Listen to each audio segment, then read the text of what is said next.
Uptown Swing. It's Steve. Brian. Level 3. Charles. Plus. Okay, alright. Yeah. Alright, so we've been working this whole month on, listen, we just want Charleston to be a dance. And we want to reinvigorate it by thinking about our Lindy Hop moves that we can put into Charleston. And so today, we don't know what this is called. We've referred to it as the hover Charleston, or the halted Charleston, and what was the third one?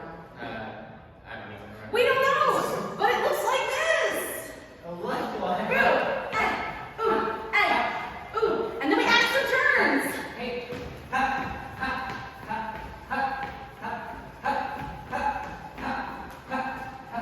And then we can also do those from hand to hand. Ha, ha, ha, ha, ha, ha, ha, ha. But we didn't quite get to that. We just wanted to show you.